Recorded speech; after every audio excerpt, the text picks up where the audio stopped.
Hello বন্ধুরা, চলে এলাম আমি আবারও একটা নতুন ভিডিও নিয়ে। এটা একটা চকলেট কেক হচ্ছে। চকলেট কেক এখন আমি দুরকমভাবে সেল করছি। দুরকম বলতে এখন কাস্টমারকে বলে দিয়েছি যে যদি চকো চিপস অ্যাড করি তাহলে চকলেট কেকের প্রাইসটা একটু বেড়ে যাবে। যদি চকো চিপসটা অ্যাড না করি তাহলে চকলেট কেকের দামটা একটু কম থাকবে, কারণ এখন চকলেটের দাম প্রচুর বেড়ে গেছে। যাই হোক, আগে বিষয়টা এরকম ছিল না।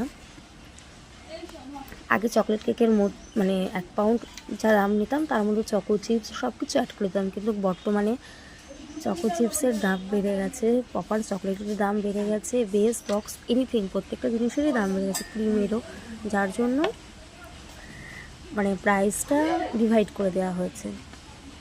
এবার যে যেরকম চাইবে তাকে সেরকমভাবে দেওয়া হয়। যাই হোক, এটা একটা নতুন দুধাকের কেক হচ্ছে। নিচটা হচ্ছে 1.5 পাউন্ড, ওপরটা 1/2 পাউন্ড, অপার এটা 2 পাউন্ড। অনেকে আছে 2 পাউন্ড নেয়, অনেকে 2 পাউন্ডের মধ্যে দুতলা, যেটা হাই দেখতে সুন্দর লাগে বলে আমার মনে হয়। দুতলাকের কেকগুলো দেখতে একটু সুন্দর লাগে, যেটা এক থাকেরটাও সুন্দর লাগে, বাট দু থাকেরটা মনে হয় বেশিই সুন্দর লাগে। তো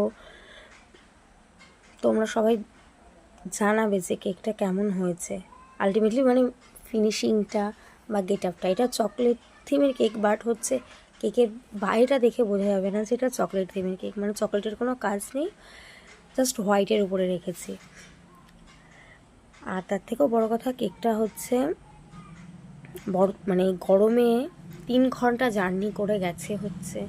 তো তারপরেও কেকটা টেস্ট এনিথিং সব কিছুই ঠিকঠাক ছিল, যার জন্য বেশি ক্রিমের ডিজাইনটা করিনি, খুব সিম্পলের রেখেছি, বা কালারও অ্যাড করিনি, কারণ গরমে কালারগুলো গলে যায়।